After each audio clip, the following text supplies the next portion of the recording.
If a producer needs render power, they're not going to get it unless they ask for it. Let's talk about the best way to do that right now on A Cup of Joe.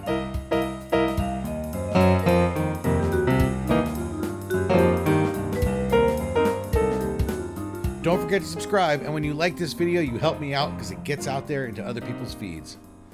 So this video is addressing producers, but really it's valid for producers, for production managers, digital producers, any of the show supervisors. The logic is sound and should be brought to a production meeting if you find that your show needs more render.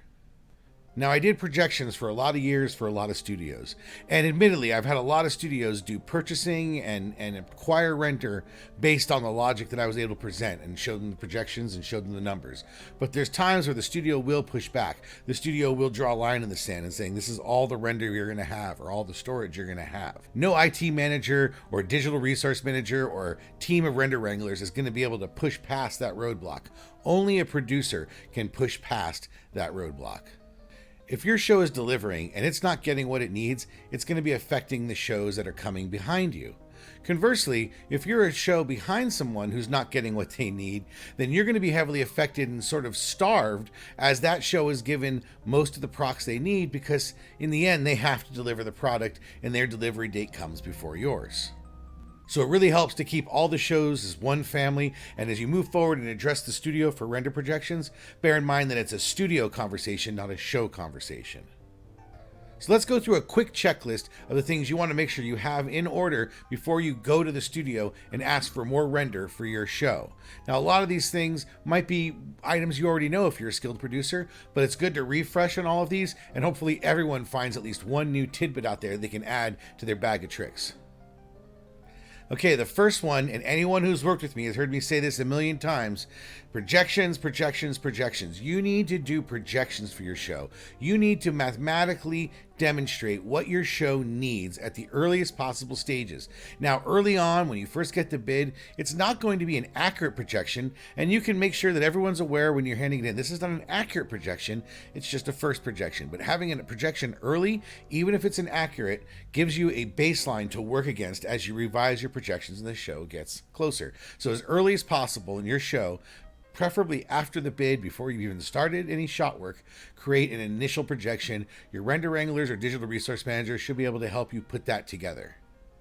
Step 2 is revise those projections. So as your show starts to take on shot work, it's going to have a more realistic expectation of how long shots are taking, how many passes shots are going to need. And so this is going to allow you to take that original projection and then fine tune it a little more and true it up. Sometimes things get bigger, sometimes things get smaller, but it'll likely be a more accurate projection of what your show needs. Make sure to check the description for a link to the video I did on projections on how to set them up. The next thing to think about is horse trading. Horse trading is where you're going to go to other producers and say, hey, can I borrow some procs from you right now? And then I'll give you some procs later. This is most advantageous when you're doing an early delivery, like a trailer delivery, or you have a friends and family screening, and you've got an early rush that will likely be followed by a drop in needs. So you can go to a show that's delivering before you and say, hey, I know your delivery is coming soon, but can I borrow some procs and get a few machines over on our side just for this short-term delivery? And then I'll hand them extra back to you right after we make our little trailer delivery, and that'll allow them to hit the finish line with their show with a little extra procs. So it's called horse trading. I know producers do it with staff. Sometimes you can do the same thing with procs. Make sure to include your digital resource manager or IT manager in that conversation if you want to do horse trading. So you're getting closer to having to go to studio management, and you're realizing the horse trading's gotten what you need, but you need to really get to your final delivery now. And so I want to make sure that you're taking these final steps before you go to studio management, and you're going to want to demonstrate these so that you've got a really strong case. I'm going to include a link below to a render diet video I did, specifically talking about how you can get your show footprint down a little bit when the rendering gets tough, and it's often a good step to demonstrate before you go to the studio to ask for more render. So make sure you're doing data collection and work with your render team that you have data collection so you can show how after you've instituted a render diet, you'll be able to reduce the footprint. So even though your show is ramping up, if you can show a little dip in your usage because you got real efficient, that's a real good badge to have when you go in to try to ask for more render. Additionally, make sure that you demonstrate to management how you're enforcing this render diet. This can be done through your render wranglers, creating sort of a top 10 list of people who are using the most RAM or using the most render hours. This is a great thing to demonstrate, and a great practice to put in all the productions, where you're constantly creating the parameters as what the render diet needs to be, and then you're making sure that you're enforcing that rationing or that render diet by looking at some reports and saying, hey, to the big offenders, get that footprint down, or come explain to me why it needs to be so big. It's an important part of the process. As you get close to asking, make sure that you're redoing your projections and you're expressing this need in core hours. In other words, an IT manager is going to have to get a certain number of machines. And the only way to get to that number of machines is to figure out the core hours, or the load you're going to need. Whatever your studio uses to measure its render loads, you need to make sure that you quantify that in a number that can be converted to number of machines.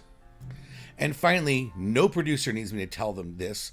They need to stress how this will imperil their production delivering. That's usually where the rubber hits the road, is once a producer is telling the studio that this is simply not going to deliver unless we get these resources.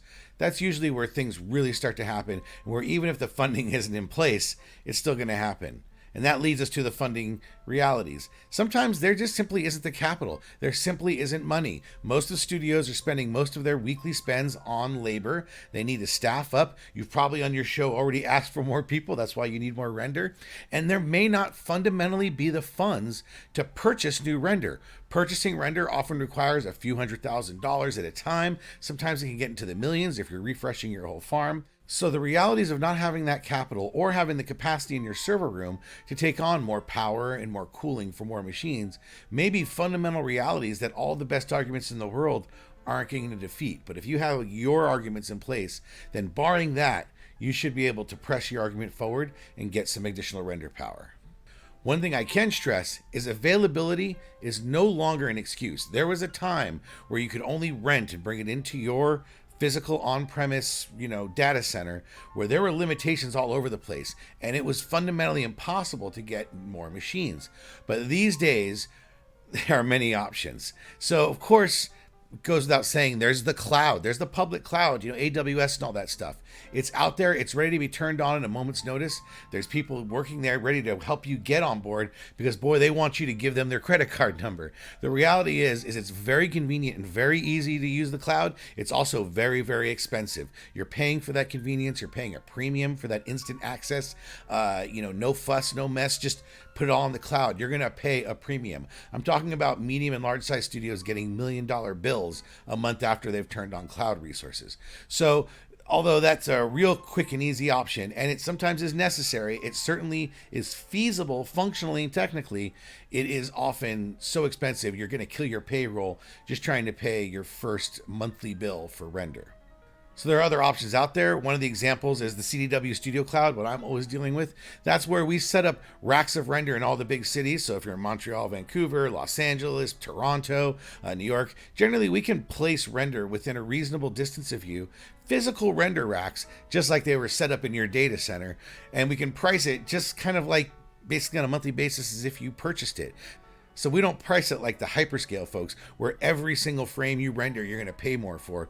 We price it kind of like the way you purchase it, only we just make it available to you month to month. So maybe this year you didn't purchase enough render power, you just contact us and we end up attaching some racks of render through a wire very close to you, and it's just like you opened up a closet next to your building and added more render. Nobody really has to change anything. Nobody has to change their workflow. Your farm just gets a little bigger for however many racks you want to rent, whether it's for a few months or a few years or a few weeks. So this is a solution that I deploy regularly when studios finally realize they need this extra render. We deploy some of these racks, depending what city they're in. We deploy them very close to their studio. They don't need to expand their footprint, and they just get some extra render, just like a cloud option, right? Only it's local. And, they only pay for the months they use, and then they hand it back to us. So it's been a pretty convenient option, and it's really made it so that no one in Vancouver, Montreal, Los Angeles, Toronto, New York, all the big VFX cities here in North America, no one should be going without render. I know we're expanding out into, overseas, over into Europe. And so soon we'll have some of those VFX cities too, where The availability problem is just really no more a problem. You just need to make the argument to spend the money to do it.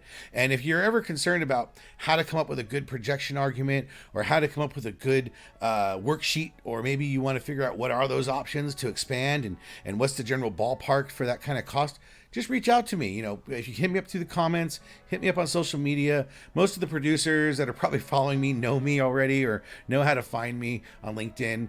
Just come and talk to me, and I'll walk you through, just like back when I was a render manager at your studio, what are some of the steps you want to make sure you got in place so that you can get out there and get yourself some more render. I just want to make sure everyone in this industry who needs to render can render. Let's get that problem solved, all right? So anyway, these are some of the tricks you want to go through. I hope it helped. I hope some of these ideas spurred some cool thoughts for you folks to add to your bag of tricks. And please reach out to me or add your own thoughts to the comments. I'd love to hear any other tricks you guys have for convincing a studio how you can get more render. Thanks for watching. And these steps should be done on every show. Any items that you haven't been checking in on? Shoot. Oh, fuck. So you're Johanna. Inside your system.